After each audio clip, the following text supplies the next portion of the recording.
Ky është ditari orës 9 në A2CNN, ndërsa ju në pak minuta do të ndiqni.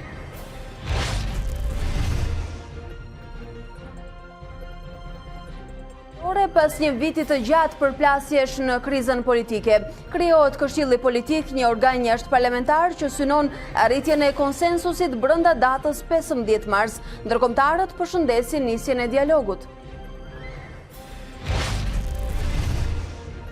Lirohet nga burgu Indrit Dokle, një nga emrat më të njohur në përplasjet mes bandave në Durrës. Dokle u lirua nga gjykata e Krujës dhe do të jetë në shërbim prove për 5 vjet. Gjykata e kishte dënuar me burg për jetë, reagon prokuroria. Vjetra të ndaluar në Tiranë për godinat e dëmtuara nga tërmeti 26 nëntorit, mes të shoqëruarve është edhe ish kryetari i komunës së Farkës, Bart Plaku, ndërtues, arkitekt dhe të tjerë të akuzuar. Sonja dhe Zotri, mirëmëngjes dhe mirë se po takohemi nga studio e Ditarit orës 9 këtu në A2CNN. Pas pak minutash do të keni mundësi të merrni të gjitha informacionet dhe të rejat e fundit nga aktualiteti në vend dhe jo vetëm si këto në vijim. Albin Kurti bën një tjetër ofertë për Isa Mustafën, krahas postit të presidentit propozon rritjen e numrit të ministrive nga 12 në 14, 6 prej cilave do drejtohen nga LDK, pjesë nga vetëvendosja dhe 3 nga përfaqësuesit e minoriteteve. Disa të arrestuar në Iran për rrëzimin e avionit ukrainas me pasagjerë. Presidenti Hasan Rouhani e konsideroi gabimin të pafalshëm dhe tha se çështja do trajtohet në një gjykatë të posaçme. Këshilli Politik është produkti i parë i dialogut i cili ka nisur mes opozitës dhe mazhorancës. Pas pak minutash do të kemi mundësi të marrim të gjitha zhvillimet, ndërkohë edhe nga sporti, përballjet e fundit në sportin vendor dhe atë ndërkombëtar.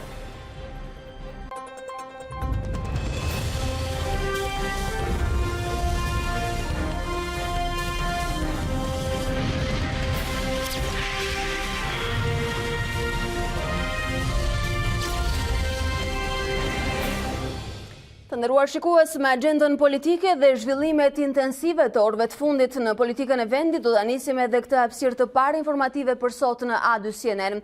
Këshilli Politik tashmë është produkti i parë i dialogut që ka nisur mes opozitës dhe mazhorancës për reformën zgjedhore. Në një tryezë që mund të konsiderohet si parathënia e një marrëveshje të re politike, palët ranë dakord të gjejnë konsensus deri në 15 mars dhe për çdo vendim të votohet në parlament. Këshilli Politik, një organ që bën bashkë mazhorancën dhe opozitën për të dakordsuar me konsensus çdo ndryshim të reformës zgjedhore, është parathënia e një marrëveshje politike që realizon një prej kushteve për hapjen e negociatave, e po aq ofron mundësinë e zgjidhjes së krizës në vend. Ngritja e Këshillit u finalizua në tryezën e parë që uli përballë Damian Gjiknurin e Partisë Socialiste, Oert Bylykbashin e Partisë Demokratike, Petrit Vasilin e LSI-s dhe Rudina Hajdarin si përfaqësuese e opozitës parlamentare. Palët kanë rënë dakord që çdo vendim i Këshillit Politik nuk mund të ndryshohet nga Komisioni i Posaçëm për Reformën Zgjedhore, duke kthyer Komisionin dhe Parlamentin vetëm në vulosës së dakordësisë politike. Në përbërje të tij do të jenë 2 bashkëkryetarët e Komisionit të Posaçëm, Damian Gjiknuri e Rudina Hajdari, 2 përfaqësuesit e opozitës jashtëparlamentare, Oert Bylykbashi e Petrit Vasili, sikurse edhe kryetarët e grupeve parlamentare. Palët angazhohen të arrijnë një marrëveshje për rregullat mbi të cilat do të zhvillohen zgjedhjet e ardhshme me asistencën e OSBE-ODIR për ta finalizuar ato deri në mars 2020, duke çuar Shqipërinë në pozita më komode drejt samitit të majit në Zagreb, me shpresën për një përgjigje pozitive për hapjen e negociatave. Të gjithë lëshuan nga qëndrimet e tyre, por secili prej aktorëve e lexoi si fitore të palës që përfaqësonte. Dokument sot garanton atë që ne kemi kërkuar prej kohësh, që reforma zgjedhore bëhet me konsensus dhe ky konsensus i arritur të qëndrojë deri në fund, të jetë gjithëpërfshirëse dhe në këtë mekanizëm ne do të kemi edhe asistencën ndërkombëtare që do na garantojë që konsensusi jon është në përputhje të plotë me rekomandimet ndërkombëtare. Me pak fjalë është ajo çka kemi nisur në Komisionin e Reformës Zgjedhore dhe ajo çka kemi thënë me kohë që jemi të gatshëm që të gjejmë çdo lloj mënyre komunikimi me opozitën dhe diçka që e materializohen. Gjetëm një modalitet që opozita të jetë pjesë e punës së Komisionit të Reformës Zgjedhore. Ata kanë pranuar që rruga e duhur për të zgjidhur problemet është pikërisht rruga institucionale dhe jo rruga e protestave apo me duke patur në duar molotov apo. Çfarë mungon në dokument është diskutimi për çështjen e sistemit zgjedhor, që duket se ka çuar në hezitimin e Rudina Hajdarit, e cila nuk e ka hedhur firmën e saj në letër. Vullneti i opozitës do vazhdoj brenda parlamentit sa i takon ndryshimit të sistemit, sepse çfarëdo të bëhet, ne besojmë fort te principi se shqiptarët ka nevojë që të rikthehet sovraniteti në parlament. Këshilli politik pritet të mblidhet brenda pak ditësh dhe agjendën e ka të përcaktuar. Diskutimet nisin me çështjet e trajtuara deri më tani nga Komisioni i Posaçëm i Reformës Zgjedhore. Ndërsa kryeministri Edi Rama përgëzoi vendimin e Partisë Demokratike dhe LSI-s për të ulur në tryezë të përbashkët.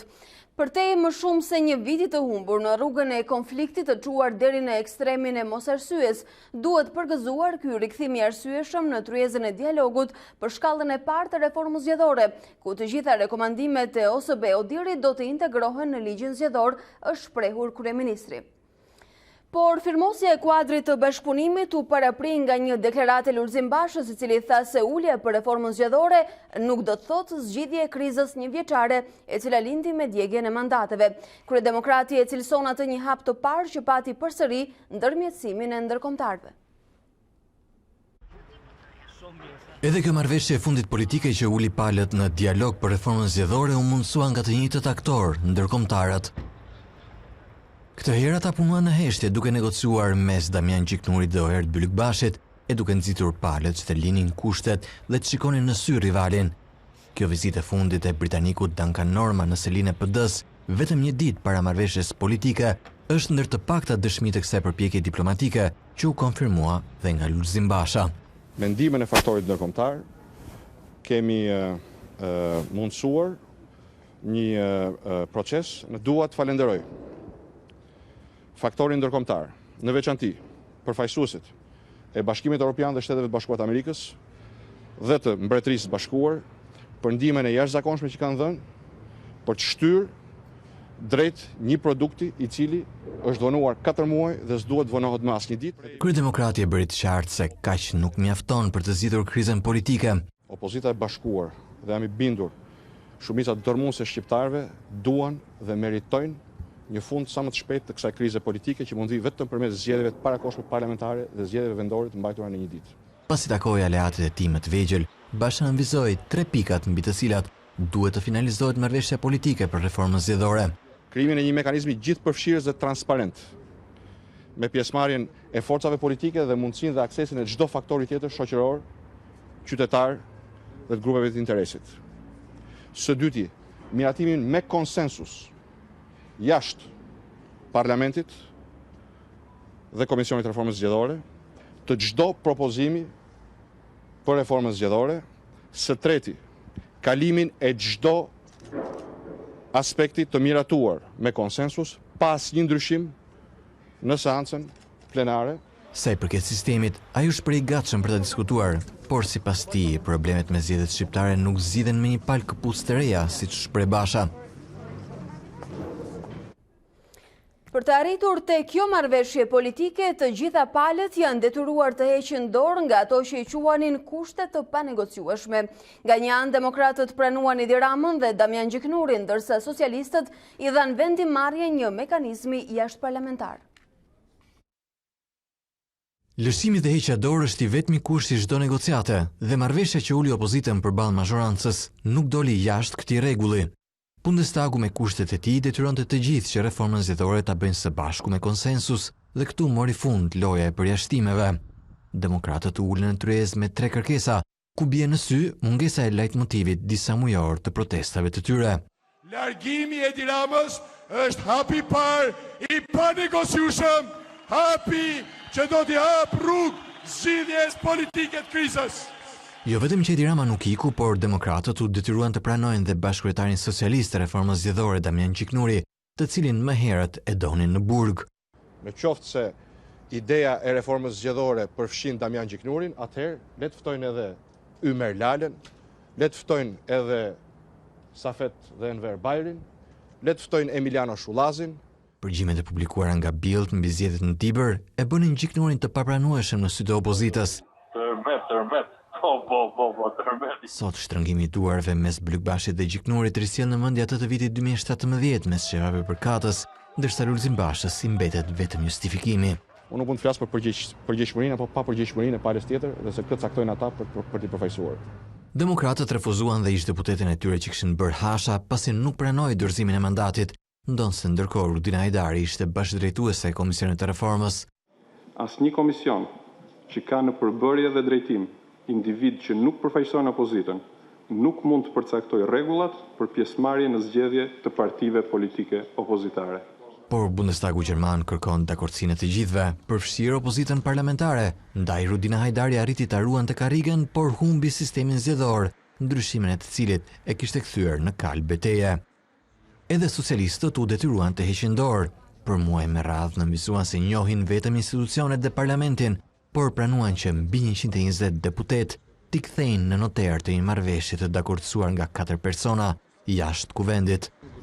Ishte imponim? Vullneti mirë për të gjetur një formë dialogu me opozitën. Arritjen e marrëveshjes politike me subjekteve parlamentare dhe atyre jo parlamentare për reformën zgjedhore e përshëndeti edhe faktorin ndërkombëtar që po ndërmjetëson për zgjidhjen e krizës politike. Ndërkombëtarët përgëzojnë klasën politike që arritën të ulen në një tryezë për reformën zgjedhore, duke e cilësuar këtë si një hap të rëndësishëm. Në reagimin e saj, ambasada e SBA-s shkruan: Reforma do të mbështesë procese zgjedhore të efektshme dhe të besueshme dhe do të forcojë demokracinë shqiptare. Ne shpresojmë që palët të vijojnë të ecin përpara me këtë frymë aktuale bashkëpunimi për të siguruar që zgjedhjet në Shqipëri të jenë të lira nga mashtrimi, ndërhyrja dhe korrupsioni. Në të njëjtën linjë ishte edhe BE. Është një arritje e rëndësishme për rikthimin e stabilitetit politik të Shqipërisë në kuadër të procesit të integrimit të Shqipërisë në BE. Veto së BE nga ana tjetër përveç se mirëpret këtë hap të rëndësishëm, thotë se është e gatshme që të vijojë së kontribuari në procesin e reformës zgjedhore në përputhje me mandatin e saj. Ndërkohë Shqipëria dhe Maqedonia e Veriut e kanë kryer pjesën e tyre të detyrimeve dhe tani takon palës europiane të përmbush premtimin, deklaroi presidentja e Komisionit Evropian Ursula von der Leyen në Parlamentin Evropian. Sipas saj, muajt e ardhshëm janë vendimtar. Është veçanërisht e rëndësishme që të ruhet momentumi në Ballkanin Perëndimor para se të mbahet samiti i Zagrebit, nëse duam që ky samit të jetë i suksesshëm. Duhet i kryejmë detyrat tona tani, ishin fjalët e von der Leyen. Ndërkohë me ne në studion e Ditarit, mëngjesin e sotëm është bashkuar analisti A2 CNN, kreu Institutit të Studimeve Politike, zotja Efrem Krasniqi, mirë se vini. Zotja Krasniqi, si ishte tryeza e 14 janarit, rikthimi i palëve armike të politikës dje? Në fakt është tipike në traditën shqiptare, kemi pasur gjithmonë një vit krizë dhe një vit dialog, një vit marrëveshje. Dhe rasti konkret në fund fare është lajm i mirë për shqiptarët, sepse është më mirë kur ka dialog, sesa kur ka konflikte të ashpra politike. Nga ana tjetër, tryeza e jashtme solli një problematik që ne kemi në politikën shqiptare. Kur kriza nuk janë zgjidhur në institucione dhe kur nuk janë trajtuar në mënyrë institucionale, gjithmonë janë trajtuar me disëlive partive politike. Dhe kjo marrëveshje nuk bën përjashtim. Kjo krijon një mekanizëm i cili është ekstra parlamentar, ekstra institucional, nuk është transparent, është një agjent që nuk ndikohet nga aktorët e tjerë dhe përjashton çdo aktor tjetër, përfshirë shoqërinë civile dhe aktorët e tjerë, dhe bën një marrëveshje mbyllur e cila nuk kemi bindjen që është marrëveshje që do donin dëgjoni shqiptarët të ditë. Zoti Krasniqi, meqense më përmendët mekanizmin jashtëparlamentare, e cila ka qenë edhe pika më spikatur e këtij dokumenti publikuar ditën e djeshme, a është kjo një lloj garancie e kërkuar dhe pretenduar, mbi të cilën sot po mbështetet opozita jashtëparlamentare dhe që thotë se në fakt e quajnë një arritje dhe në sukses pas tryezës së djeshme? Nëse ne referohemi krizave në vendeve të tjera, për shembull në Maqedoni apo në vende të tjera, vendet e opozitës janë rezervuar dhe në moment që ka pasur marrëveshje janë fituar ato vende. Në rastin shqiptar nuk ka mundësi që opozita të jetë në parlament, edhe teorikisht. Për këtë arsye kërkoi patjetër një mekanizëm dhe vetëm një zgjidhje ishte krijimi i një mekanizmi të tillë. Problemi është që ky lloj mekanizmi që është krijuar në nivel politik, ka futur të gjitha palët brenda, përfshirë ata që janë përgjegjës për krizën politike deri sot, dhe është bërë në mënyrë të tillë dhe kaq i mbyllur sa praktikisht nuk garanton për pasur reformë zgjedhore. Janë dy gjëra të cilat duhet ndarë për publikun shqiptar. Janë ndryshimet në rekomandimet e Odirit ose OSBE-s, të cilat janë të rëndësishme por nuk janë themelore, dhe është reforma reale zgjedhore në Shqipëri që përfshin jo vetëm çështjen e sistemit, çështjen e financimit, ligjin e partive dhe demokracinë direkte, por një sër problematika tjera me administratën publike. Asnjë prej tyre të fundit nuk është pjesë e tryezës. Pra, duke parë të draft paraprak, i cili është shumë sipërfaqësor në fakt, me pikat kryesore ku do të orientohen palët në tryezën e ardhshme, që ndoshta do të jetë brenda kësaj jave, ju thoni se rekomandimet e OSBE-Odir janë një problem, por jo prioritar. Çfarë do duhet kishte ky draft fillestar? Po themi se sistemi ndoshta është një moment sekondar. Nëse ne rikthehemi kronikës tuaj dhe tryezës së shtatorit të vitit kaluar, e njëjta situatë ishte në atë kohë në tryezën e OSBE-s dhe opozitat ishin aty të pranishme partitë politike. Dhe pyetja është pse duhet humnin e 4 muaj për shkuar te njëjta problematika asaj periudhe. A ishte kjo për të justifikuar rezistencën e opozitës jashtëparlamentare dhe tani po bëhet gati një vit nga djegja e mandateve dhe ato rikthehen në tryezë bashkë? Ngjarjet e tërmetit dhe sidomos edhe marrja e drejtimit të OSBE-s e ka forcuar shumë kryeministin në raport me opozitën. Dhe për shkak se opozita nuk arriti dot përmes protestave të mobilizojë numër të madh qytetarësh, është detyruar të ndryshojë strategji. Dhe strategjia është të bëhet atraktive tek partnerët ndërkombëtar. Dhe kjo marrëveshje e djeshme është më shumë për partnerët ndërkombëtar se sa është marrëveshje për Shqipërinë. Shqipëria ka nevojë për një pak politik për integrimin, e cila duhet përfshinte reforma thella në 4-5 vite të ardhshme, gjë që nuk ndodh dhe për cilën nuk flet asnjëra palë. Këto marrëveshje të tilla janë të rëndësishme, por në thelbin e tyre janë marrëveshje për siguruar më shumë fuqi, për t'i dhënë imunitet dhe për t'i rikthyer në lojë aktor të caktuar politik. Zotë Klasiqi, dakord për imazhin kundrejt të ndërkombëtarëve, por çfarë për palën vendore? Dhe flas gjithmonë për elektoratin, çfarë ndodh me kreditet e opozitës jashtëparlamentare në këtë moment? Opozita s'ka asgjë për të humbur, sepse i ka humbur gjitha praktikisht. Dhe duke qenë një sistemi, ajo po kërkon një mekanizëm për të rikthyer në sistem. Unë jam i bindur që ata që konsiderohen antar mbështetës të opozitës me siguri do kenë një zhgënjur nga kjo marrëveshje, por nuk ka mekanizëm tjetër me të cilën mund të riktheheshin në kushtet ku ka shkuar opozita. Për arsye se metodat e saj dhe mënyra si e bëri luftën politike ishte tërësisht pas strategjisë, që kemi thënë vazhdimisht në këtë studio dhe deri diku rapeng i agjendës qeverisë. Dje më shumë ka fituar qeveria, që ka detyruar opozitën të ulën tryezën e saj, ndërkohë që qeveria vazhdoi qeverisë duke mos pasur asnjë shqetësim, as në rrugë, as në parlament dhe as në problematikat e tjera. Me komisionin e posaçëm ekzistuese dhe me kryetarin i legjitim që ata nuk e njihnin deri dje. Është interesante që gjithë janë gati për t'i dhënë amnistia një tjetër dhe fakti që dje i dhanë amnisti bashkëkryetarit është lajm i keq për shqiptarët. Nuk lidhet me individin, lidhet me konceptin dhe moralin politik. Nëse palët pranojnë t'i japin amnisti një tjetër në mënyrë kaq publike, kaq thjeshtë dhe kaq pa moral dhe të na shesin këtë si vlerë, imagjino çfarë do bëjnë kur nuk ka kamera dhe kur nuk ka vëzhgues të tjetër, ku ata janë gatshëm për çdo lloj marrëveshje për interesat e tyre. Për te moralit edhe simbolikës së asaj tavoline, a kishin të gjitha palët njerëz më të mirë për t'i përfaqësuar duke nisur nga mazhoranca dhe zotë Gjiknuri? A mund të ishte një person i dytë ndoshta më i pranueshëm edhe në sytë e opinionit, edhe për kredibilitetin e opozitës jashtëparlamentare?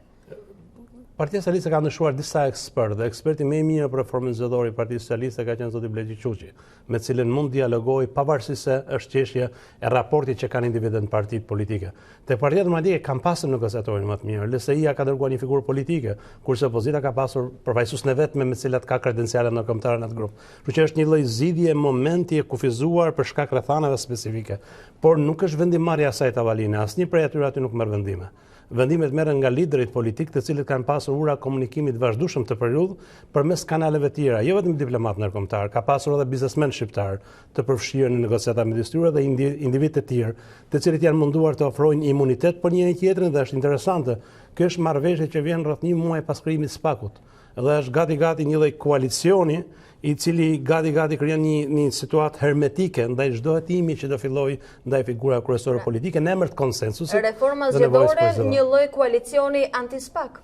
Është një përgjigje për SPAK-un, një mesazh që jepet ndërkombëtarëve që nëse ka një kërcënim përballë, të gjithë palët bashkohen kundër këtij kërcënimi dhe kërcënimi kryesor i elitës politike sot, elitës korruptuar politike është SPAK-u dhe premtimi ndërkombëtar sidomos amerikan që politikanë të korruptuar dhe përballë me drejtësinë. Nëse dje palët politike qofte edhe për këtë imazhin kundrejt ndërkombëtarëve, siç u po e përshkruanin situatën e këtij momenti, u detyruan të ulen në këtë tryezë duke harruar kushtet e pothuajse një viti, ishte zonja Hajdari ajo e cila e çoi të paktën publikisht rezistencën konsekvencën deri në fund, duke përmendur edhe ditën e djeshme mungesën e firmës së saj për shkak të mosprekjes së sistemit. Është çështje që lidhet me përfaqësimin e atyre që quhen sot opozicion në parlament. Për shkak se ata janë individ që kanë ardhur nga prurë krejt ndryshme dhe janë njohur në parlament, është të vështirë që ata të jenë gjithë bashkërisht dhe të kenë një zë, kështu që është çështje konsultimit brendshëm. Problemi i madh është që humbi shansin Shqipëria për të diskutuar për ata reformat e mëdha, sidomos për sistemin elektoral dhe për të ndryshuar atë që quhet kontrolli i madh dhe hermetik që kanë bërë dy partitë politike ndaj administrimit zgjedhor dhe procesit zgjedhor në tërësi. Zotë Krasniqi, a mund të rikuperojnë palët vetën përmes kësaj tryeze në qoftë se ata arrin deadline-in e përcaktuar 15 marsin e këtij viti për të pasur një produkt ndoshta cilësor për reformën? Duhet kuptohemi qartë, deadline-i 15 marsit i cili do dërgohet është për Bundestagun, nuk është për Shqipërinë. Ne dëshirojmë që kur dalë drafti final nuk do ketë asnjë lajm në headline media sepse nuk do ketë asnjë ndryshim themelor.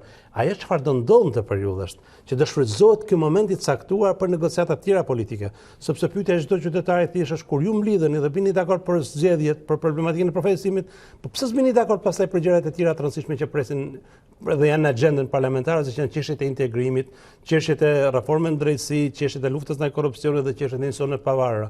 Kështu që procesi i kompromisit do vazhdojnë në disa nivele. Problemi është a do ketë kompromis afatgjatë apo do ketë një lloj marrëveshje politike siç pati Maqedonia dhe vendet e tjera për të kaluar vendin zgjedhje parakohshme. Në fakt interesi i opozitës ishte të kalonte në sistemin zgjedhor, në debatin për sistemin zgjedhor, sepse në moment që ndryshohet sistemi zgjedhor, automatikisht bie mazharanca. Gjë që u duk se opozita e shmangur. E shmangu sepse opozita i beson shumë kalkulimeve elektorale dhe ajo ka frikën e një aventure të re për shkak të diferencës madhe që kanë dy palët kryesore politike midis tyre dhe për shkak problematika mëdha që ka midis Partisë Demokratike, LSI-s dhe aleatëve të tjerë në koalicion. Ndërkohë ka pasur dhe njerëz si zonja Topalli që kanë thënë se është ende ekzistuese dhe në fuqi marrëveshja e 17 majit dhe reforma zgjedhore ose piknisja me këtë tryezë ka ardhur si rezultat i pushtimit të çështjes në gjykatën ndaj zotit Basha. A mund të qëndrojë kjo alternativë apo është një hamendësim i momentit? Nuk besoj që lidhet me këtë. Nëse ne i shohim çështjet e lobingut dhe financimit ndërkombëtar, të gjithë aktorët e kanë bërë këtë gjë. Ky rast u bë i njohur për shkak se individi pati probleme me Shtetet e Bashkuara të Amerikës, jo se patën problem partitë politike në Shqipëri. Është një gropë e zezë e financimit elektoral dhe partia në Shqipëri dhe ata kanë bërë çdo palë. Problemi është që imagjinoni sot do ketë takime mos gaboj në nivelet e strukturës së Këshillit Kombëtar, kryetarëve, kryesisë të Partisë Demokratike e tjerë. Dikush duhet dalë në mënyrë publike dhe të sqarojë shqiptarët pse shqiptarët paguajnë një vit kosto luftë ashpër politike për diçka që palët dje arritën për 5 minuta në tavolinë. Dhe gjithaj premtimi për një revolucion të madh, për një ndryshim të madh, për një fillim të ri, për republikë të re, për ndryshim sistemit përfaqësues, ku përfundoi, kush është kostoja për këtë gjë dhe kush marr përgjegjësi për këtë gjë. Prandaj u pyeta çfarë ndodh me kreditet, kredibilitetin e opozitës jashtë parlamentit, aksionin e një viti dhe ju më thatë se nuk ka gjë për të humbur në fakt. Po s'ka sepse çfarë ndodh, ne nuk kemi parti politike. Një parti serioze do duhet mlidhet, të diskutojë, të marrë vendime në struktura dhe të marrë përgjegjësi. Partitë tona janë individuale, lideri vendos dhe gjithë militantët në Facebook, në rrjetet sociale përkrajnë liderin. Kështu që në të lloj rrethanash kanë humbur koncepti i debatit brenda partive politike. Nëse ju shikoni dje takimin e djeshëm, që është një marrëveshje e rëndësishme, nuk keni parë asnjëra nga 4 grupet nuk ka mbledhur strukturën e vet. Dhe nuk ka pasur konsultim, është marrëveshje personalizuar. Dhe në moment që marrëveshja personalizuar, që përfaqësojnë partitë politike. Po, por pa mandat përfaqësues partive politike. Çfarë do thotë me këtë gjë? Në momentin që është personale, marrëveshje personale, në momentin që ndërkombëtarët e përkrajnë në mënyrë automatike dhe mlidhen struktura s'mund dalin kundër ndërkombëtarëve dhe klimës së përgjithshme. Kështu që automatikisht nëse parlamenti u bë formal, u bë noter dje, të gjitha strukturat e partive politike praktikisht janë noter sot. Dhe imagjinoni që jeni antar i Komisionit Reformës Zgjedhore, dhe t'ju thuhet tani që për shkak kompromisit nuk do mbledhemi asnjëherë sepse kemi kryetari do shkojë në mbledhje me PD-n dhe do merren vendimet atje. Kështu që kompromiset do dalin nga kjo tryezë e përbashkët dhe jo nga koordinatat që vinë nga grupet e punës. Është krijuar këshilli politik, kështu që praktikisht të gjithë strukturat e tjera dalin jashtë loje. Por nëse do kishte politikan me integritet, ata japin dorëheqje. Dhe nuk pranojnë të jenë lolo në një lojë shahu që luhet midis liderëve politikë. Megjithatë, është edhe këndi tjetër që ju përmendët, më thatë se edhe deadline-i i marsit është i përcaktuar dhe ndoshta do të respektohet për hir të Bundestagut gjerman apo jo. A mund ta lexojmë këtë edhe si një nisje e zbatimit të kushteve të Bundestagut? Është kushti më i lehtë për të zbatuar. Është edhe më i parëndësishëm për shqiptarët edhe më pa efekt për shoqërinë shqiptare. Është të diskutosh disa mekanizma teknik të kodit zgjedhor dhe legjislacionit në Shqipëri për zgjedhjet, sido që t'i bëjmë nuk ndryshon nëse palët kanë vendosur për të vjedhur zgjedhjet. Le të marrim kushtin e dytë, që është lufta ndaj korrupsionit dhe persona VIP të përballen me drejtësinë. Asnjë parti nuk ka bërë një hap për këtë gjë. Ne shohim ditët e fundit një numër arrestimës majta të djathtas në pushtetin vendor. Një pjesë e tyre e madhe janë antarë Këshillit Kombëtar të Partive Politike. Nuk keni parë një parti dalë thotë, për shkak të kushteve të Bundestangut, partia jon e pezullon antarësinë e këtyre individëve në strukturën përkatëse duke lënë dorë të lirë drejtësisë për hetim. Po vazhdojnë e i marrin në mbrojtje dhe i japin imunitet politik. Kjo do të ishte reforma serioze. Ka ndodhur as me njerëzit e partive të cilët tashmë po i heton dhe po i ndjek edhe drejtësia. Ne kemi individ në listën e zezë amerikane që vazhdojnë të jenë headline në media dhe vendimarrës kryesor në partitë kryesore politike shqiptare. Këto do të ishin reforma të mëdha dhe për këtë do kishte dobi Shqipëria. Pa për këtë detajet e vogla, do kemi 2 komisioner, kush do ketë një më shumë e një më pak, kjo është loje, po them në mënyrë me një gjuhë që ndoshta nuk është normale, është një grup hajdutësh që kanë vendosur se kësaj radhe të bëjnë gjëra bashkë. Në fakt, gjua është e ashpër, megjithatë duket se po paralemroni një reformë me kapi, sepse kështu e kemi quajtur në fillesa të diskutimit. E them grup hajdutësh për grupin që trafikon zgjedhjet. Dhe në fakt, nëse palët do kishin dashur për bërë reformë, dhe duhet kishin thënë që çdo komisioner i çdo palë në 10 vitet e fundit që është kapur në shkelet ligjit përjashtohet nga gjithë struktura zgjedhore. Me siguri që kjo lloj tryeze do i rikthejë ata individ. Dhe ju ka dhënë më shumë imunitet dhe i ka bërë pjesë të një marrëveshje të re dhe ky është lajm i keq për shqiptarët. Dhe përsëris, është themelore premtimi që na është thënë. Derisa ka pas disa tryeza, rekomandime pafund, konsultime me shoqërinë civile dhe me aktor publik. Ai mesazhi që ne morëm dje është që asnjë prej tyre nuk do jetë më pjesë e debatit dhe asnjë prej tyre nuk do dëgjohet më. Nëse kjo do ndodhë, do jetë lajm i keq për Shqipërinë. Pra, lajm i mirë mbledhja e tyre, por pak shpresa dhe optimizëm për një produkt cilësore dhe ndoshta me ndryshime rrënjësore. Është një tryezë për Bundestagun dhe për faktorët ndërkombëtar. Megjithatë, po kaq problematike dhe agresive duket se ka nisur të bëhet edhe politika e ditës në Kosovë. Do të ndjekim një material. Kosova vazhdon të presë për qeverinë e re, vetëvendosja i bën një tjetër propozim tashmë lidhjes demokratike të Kosovës për arritjen e një marrëveshje të mundshme. Sipas mediave që e kanë parë propozimin, vetëvendosja i ofron LDK-s një ministri më shumë dhe të drejtën për të propozuar kandidatin për president. E ndjekim dhe rikthehemi në studio me një tjetër koment të zotit Krasniqi. Kryetari i lëvizjes vetëvendosje i ka paraqitur një ofertë të re lidhjes demokratike të Kosovës, duke shpresuar në zgjidhjen e ngërçit që po pengon krijimin e qeverisë. Mediat lokale raportojnë se propozimi i ri parashikon rritjen e numrit të ministrive nga 12 në 14, 6 prej të cilave do të drejtohen nga LDK, 5 nga vetëvendosje dhe 3 nga përfaqësuesit e minoriteteve. Sipas propozimit të Albin Kurtit, kryeministri, kryetari i kuvendit, zëvendës kryeministri i dytë, një nën-kryetar kuvendi dhe 5 ministri do t'i takonin vetëvendosjes. Kjo e fundit është pajtuar që Lidhja Demokratike e Kosovës të propozoj kandidatin për president, i cili, siç thotë, duhet të plotësojë të gjitha kriteret kushtetuese. Nëse për çfarë do arsye nuk zgjidhet presidenti, atëherë LDK do të marrë një ministri shtesë. Që prej së njëjtë së kaluar krerët e 2 partive që po negociojnë për krijimin e një koalicioni qeveritar, nuk kanë zhvilluar asnjë takim, pavarësisht këmbguljes së vazhdueshme të presidentit për zgjidhjen sa më të shpejtë të ngërçit.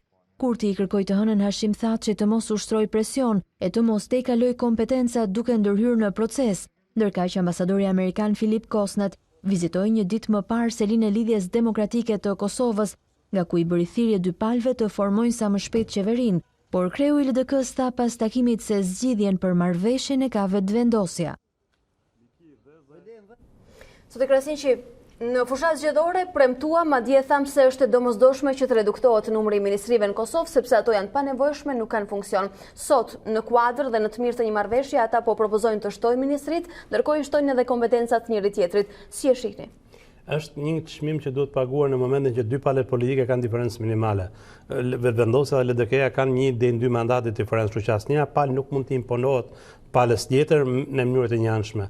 Dhe gjithë procesi negociata nisin në mënyrë gabuar. Ajo çfarë është edhe kontrasti i thellë është, nëse LDK-ja po negocion me 3 individ, Mustafa dhe 2 nën-kryetarët, asnjë prej tyre s'ka qenë kandidat në zgjedhje dhe është paradoks i madh që elektoratit i paraqet Vjesa Osmanin si kandidat për kryeminist dhe negociatat për ndarjen e posteve bëjnë 3 individ, të cilët nuk kanë qenë kandidat në zgjedhje dhe nuk kanë pasur përgjegjësi elektorale. Megjithatë ky nuk ka qenë një rrezik i panjohur për Kosovën. Jo, por është një lajm negativ, është kthim pas nga suksesi i zgjedhjeve të fundit parlamentare në Kosovë. Nëse gjithë e duart trokiten procesin zgjedhor, ajo çfarë shohim më pas është rikthim në mënyrë në çështje tradicionale shqiptare shqiptare, pazare, marrëveshje personale dhe mbajtje pensioneve. Kosova ka nevojë urgjente për një qeveri, le të marrim edhe gjërat më emergjente ditës. Nuk arritur ende të miratoj buxhetin e shtetit dhe po fillon viti, ndërkohë që atje duhet krijuar komisione, duhet krijuar struktura dhe pothuajse gjithë struktura administrative vënë ngelet pa buxhet përcaktuar.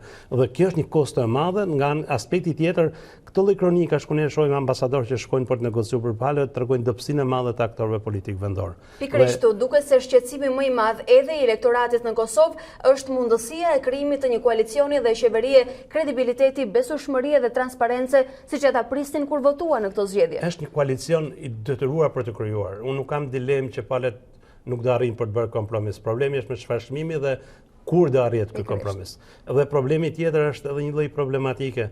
Nuk është normale dhe nuk është etike ti thuhet presidentit në detyrë që ne nuk do të zgjedhim më dhe që sot marrim vendim për mos zgjedhur. Palët duhet ta bëjnë të marrëveshje, po duhet ta bëjnë jashtë publikut, siç ndodh vendet e qytetëruara, në mënyrë që institucionet mos i lënë peng të marrëveshjeve dhe mos t'i shkatrojnë autoritetin e tyre publik. Vërtet nuk e duan presidentin, po kanë metoda të tjera për ta thënë këtë gjë. Kjo është një praktikë që është ndjekur dhe në Shqipëri, është edhe në Kosovë dhe është në botën shqiptare dhe është treguesi brisësisë tonë në raport me shtetin. Sidoqoftë retorika publike ka qenë e dëmshme gjithmonë. Është e dëmshme, por prapë Kosova pati fuqi të madhe ndryshimi. Fitoria vetëvendosjes dhe rezultati i Vjosa Osmani, dy figura të reja politike, ishin një leksion që Kosova ka kapacitet për të nëshuar, gjë që nuk ndodh në Shqipëri. Në Shqipëri nuk ka asgjë të re, janë njëjtat figurat, njëjtat personazhe që riciklojnë vazhdimisht një tjetrin. Le të presim të na japin provat. Unë ju falenderoj që ishit të mëngjes këtu. Merci.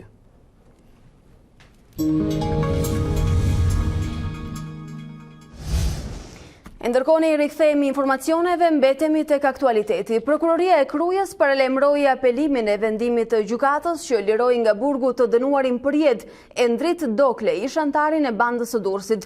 Gjykata e shkallës së parë Krujë pranoi kërkesën e Dokles për ta liruar atë me kusht, duke vënë në provë për një periudhë prej 5 vjetësh.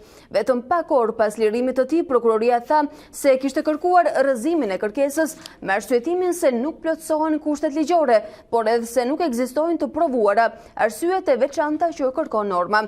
Gjithashtu, prokuroria pati kërkuar edhe përjashtimin e gjyqtarës së çështjes me arsyetimin se i njëjti trup gjykues ka dhënë vendime në favor të dënuarit.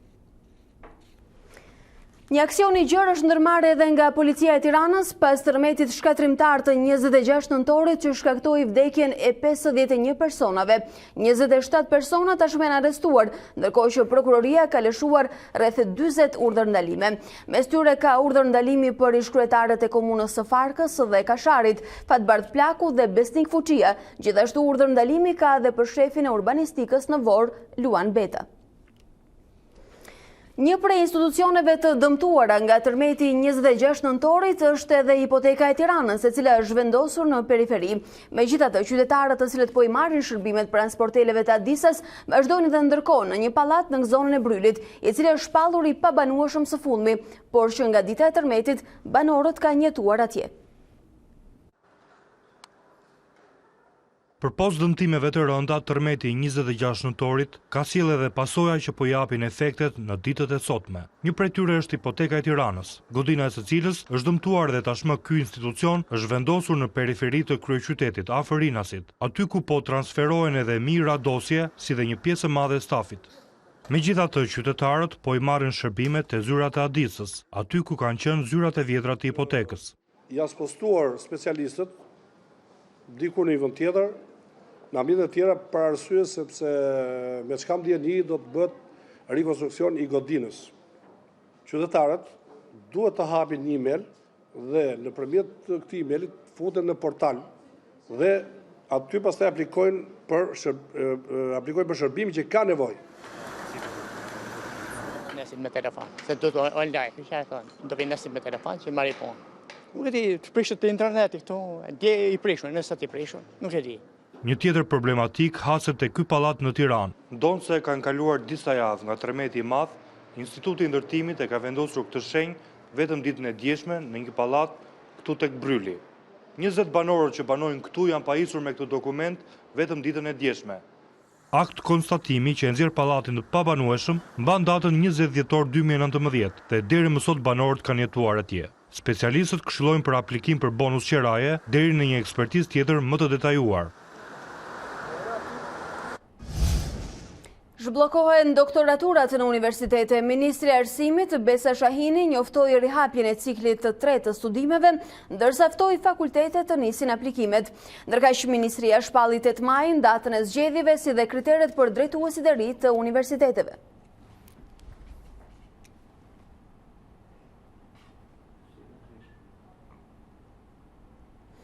Qyteti i Korçës është zgjuar mëngjesin e sotëm me prani të akullit në rrugët dhe trotuaret e këtij qyteti. Vështirësinë në qarkullim përveç mjeteve kanë pasur edhe këmbësorët, si dhe nxënësit e shkollave që kanë dalë në orët e para të mëngjesit. Si pasojë e akullit janë shënuar disa aksidente me automjete të cilat fatmirësisht kanë shkaktuar vetëm dëme të lehta materiale. Ndërkohë asnjë nga punonjësit e bashkisë nuk është kujdesur për të hedhur krip në rrugët dhe trotuaret e mbuluara me akull. Shohim dhe zhvillimet e fundit të ndërkombëtare, disa të arrestuar në Iran për rrëzimin e avionit ukrainas me pasagjer. Presidenti Hasan Rouhani e konsideroi gabimin të pafalshëm dhe tha se çështja do të trajtohej në një gjykatë të posaçme. Disa persona janë arrestuar në Iran lidhur me rrëzimin e avionit ukrainas me pasagjer. Njoftimin e dha një zëdhënës i qeverisë në Republikën Islamike, i cili shtoi se hetimet mbi ngjarjen po vazhdonin. Më herët, presidenti iranian Hasan Rouhani deklaroi se hetimet do të mbikëqyreshin nga një gjykate posaçme. Ai e quajti një gabim të pafalshëm goditjen e avionit nga një raketë iraniane. Menjëherë pasi u bë e qartë për mua se rrëzimi i avionit kishte ndodhur për shkak të një gabimi të pafalshëm, udhëzova menjëherë autoritetet përkatëse ta bëjnë informacionin publik dhe t'ua tregonin njerëzve. Është një aksident ekstremisht i hidhur dhe i vështirë për t'u pranuar. Avioni ukrainas me numër fluturimi PS-752 u qellua gabimisht nga një raketë iraniane pak pas nisjes nga aeroporti i Teheranit, me pasojë vdekjen e 176 personave në bord. 3 ditët që pasuan aksidentin, Irani e mohoi përgjegjësinë dhe sugjeroi se kishte ndodhur një defekt teknik, por ndërsa provat që tregonin të kundërtën shtoheshin gjithmonë më shumë, Garda Revolucionare bëri të ditur se operatori i sistemit të mbrojtjes raketore e kishte ngatëruar mjetin fluturues me një raketë amerikane Cruz. Mbrojtja ajrore iraniane ka qenë në gjendje alarmi që prej sulmit kundër bazave ushtarake amerikane në Irak, si akmarrje për vrasjen e generalit Qasem Sulejmani. Ndërkaq Agjencia Kryesore e Aviacionit Civil në Europë rekomandon shmangjen e fluturimeve komerciale mbi Iran, një sinjal ky se situata në lindjen e mesme mbetet e brisht. Presidenti Amerikan Donald Trump e justifikoi vrasjen e generalit Qasem Sulejmani me pretendimin se ai po planifikonte sulme ndaj forcave amerikane, por zyrtarët e administratës po japin shpjegime kontradiktore, duke thënë se vrasja e tij ishte pjesë e një strategjie më të gjerë parandaluese ndaj Iranit. Zyrtarët e administratës Trump po japin shpjegime konfuze dhe kontradiktore lidhur me rrezikun që përbënte generali i vrarë iranian Qasem Sulejmani, apo nëse kishin informacione të inteligjencës se kërcënimi për sulme ndaj Shteteve të Bashkuara ishte urgjent. Menjëherë pas vrasjes së kreut të forcave speciale Quds në Iran, sekretari i Shtetit Mike Pompeo tha se Sulejmani po planifikonte sulme të afërta në rajon. Të ndryshme ishin pohimet që Pompeo dhe prokurori i përgjithshëm William Barr bën të hënën, kur thanë se vrasja e Sulejmanit ishte pjesë e një strategjie më të gjerë parandaluese. Dua të theksoj se bëhet fjalë për një strategji më të gjerë. Presidenti Trump dhe ata që janë përgjegjës për sigurim po zbatojnë një fushat parandaluese ndaj regjimit të Iranit. Besoj se ka pasur informacione për rrezik të afërt për sulme, por mendoj gjithashtu se koncepti rrezik i afërt ka vend për interpretim. Ndryshimi i versionit po i kushton mbështetje në Kongres presidentit amerikan, me disa ligjvënës në partinë e tij që shprehin skepticizëm. Mendoj se bëhet fjalë për mungesë transparence, e gjithashtu natyra e kërcënimit nuk përputhet me informacionin. Por Trump këmbgul se administrata e tij kishte marrë vendimin e duhur. Bëra ato që duhej të ishte bërë për 20 vjet. Kemi mbërritur në hapësirën e rezervuar për sportin. Administratori i flamurtarit Sinan Idrisi reagoi pas zërave ende të pakonfirmuar për bllokimin e 3 sesioneve të merkatos nga FIFA. Shkak janë detyrimet e prapambetura të klubit vlonjat ndaj lojtarëve, por drejtuesi i klubit thekson se afrimet për ngritjen e kuqezive po vazhdojnë. Prej javësh qarkullojnë zëra se flamurtari është dënuar nga FIFA për shkak të pagesave të prapambetura. Ashtu si edhe në rastin e luftëtarit spekulohet se Konfederata Botërore e Futbollit I ka bllokuar vlonjatëve 3 sesione të merkatos, janar 2020, qershor 2020 dhe janar 2021. Por në Vlorë I përgënjeshtrojnë këto zëra dhe shprehen se merkato vazhdon. Që ne sot jemi në merkato të plot dhe jam I sigurt që në datën 21 apo 22 kur fillon kampionati, flamurtari do të jetë një ekip idejnë për të vazhduar me dinjitet atë fazë të mbetur të kampionatit që për ne do të jetë një jo për lufta vdekje, por do të jetë një për shpirtin dhe karakterit tonë. Me gjithë këto deklarata burime pranë klubit pohojnë se letra me dënimin e FIFA s'ka mbërritur, edhe pse administratori flet për afrimet deri më tani nuk është bërë asnjë prezantim. Ne në këtë merkato do të hyjmë shumë fort. Pjesën tjetër pastaj prisin data 21, 22 dhe shikoni, ka një shkres të tillë, s'ka një shkres të tillë, cilat janë kushtet apo cilat janë faktorët, apo ato që e kanë ndërtuar dhe se e kanë ndërtuar këtë gjë. Detyrimet që kemi ndaj lojtarëve, e kupton? Ne majmë prisën e plotë të shtyrës të tyre, nga gjithë lojtarëve. Merkato I janarit shihet si mundësia e shpëtimit për flamurtarin që në 17 javë të kategorisë superiore nuk ka fituar asnjë ndeshje. Vlonjatët pozicionohen të fundit në renditje me vetëm 6 pikë. Dy të apasionuar pas sporteve ekstreme fluturuan mes për mes sportës së parajsës në Kin, duke shfrytzuar vetëm jetpack që mbani në shtëpinë. Francezët Fred Fugen dhe Vince Refet u hodhën nga helikopterin në provincën e Hunanit përpara se të fluturonin me ndihmën e krave të karbonit. Aventura ishte spektakolare për njerëzit të cilët nuk e humbën rastin të regjistronin fluturimin fantastik mes për mes sportës së parajsës, por mbi të gjitha për dy protagonistët, pajisjet e fluturimit të përdorura që janë një vizion e së ardhmës dhe mënyrën se si njerëzit mund të përdorin mjetet e reja transporti personal, të cilat mund të arrijnë shpejtësinë deri në 400 km/h.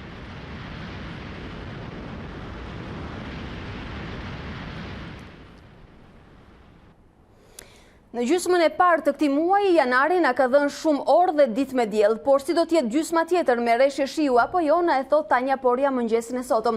Tanja, mirë se vjen.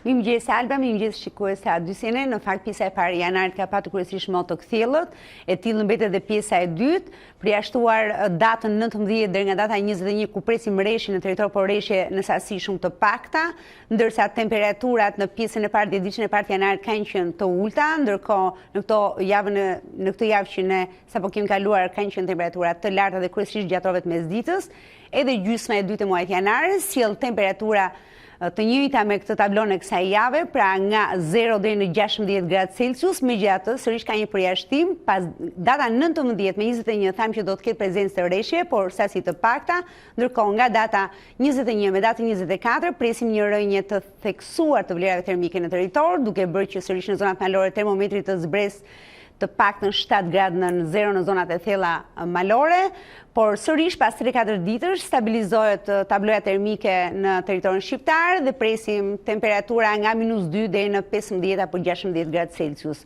Parashikoj që muaji janar të përmbyllet një muaj më I ngrohtë se një janar normal dhe për sa I përket rreshjeve, anomalia është shumë e theksuar, do të ketë mungesë totale të rreshjeve, do të përmbyllet me vetëm 3 ditë me rreshje dhe sasi të pakta, duke bërë që të ketë vetëm 30 apo 40% të sasisë të normave mujore të rreshje për muajin janar. Ky është informacioni deri në këtë moment e Alba, ndërkohë do të kemi gjatë edicioneve informative detajet të motit sot, nesër, por edhe për ditët në vijim. Dhe ne të falenderojmë për informacionin mbi kushtet e motit të rifreskuar në vazhdimsi në ekranin e A2-CNN. Dhe bashkë do të shohim zhvillimet kryesore të këtij ditari. Politika kërkon paqen përmes reformës zgjedhore. Pas një viti të gjatë përplasjesh në krizën politike, krijohet Këshilli Politik, një organ jashtëparlamentar që synon arritjen e konsensusit brenda datës 15 mars. Ndërkombëtarët përshëndesin nisjen e dialogut. Lirohet nga burgu Indrit Dokle, një nga emrat më të njohur në përplasjet mes bandave në Durrës. Dokle u lirua nga gjykata e Krujës dhe do të jetë në shërbim prove për 5 vjet. Gjykata e kishte dënuar me burg për jetë, reagon prokuroria. Dhjetra të ndaluar në Tiranë për godinat e dëmtuara nga tërmeti 26 nëntorit, mes të shoqëruarve është edhe ish-kryetari I komunës së Farkës, Bardh Plaku, ndërtues, arkitekt dhe të tjerë të akuzuar. Albin Kurti bën një tjetër ofertë për Isa Mustafën krahas postit të presidentit, propozon rritjen e numrit të ministrive nga 12 në 14, ku 6 për cilave do drejtohen nga LDK, 5 nga vetëvendosje dhe 3 nga përfaqësuesit e minoriteteve.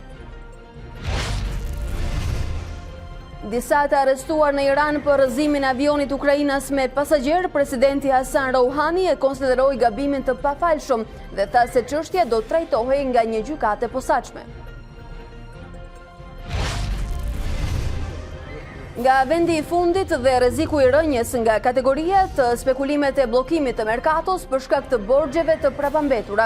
Pavarësisht momentit të vështirë, administratori i flamurtarit Sinan Idrizi premton afrime të reja me shpresën për mbijetesë. Dhe kjo ishte gjithçka e përgatitur për ditarin e këtij mëngjesi. Unë ju falenderoj që na ndoqët, bashkëtakohemi sërish në orën 13. Deri atëherë ju vjoni të ndiqni informacionin në A2 CNN.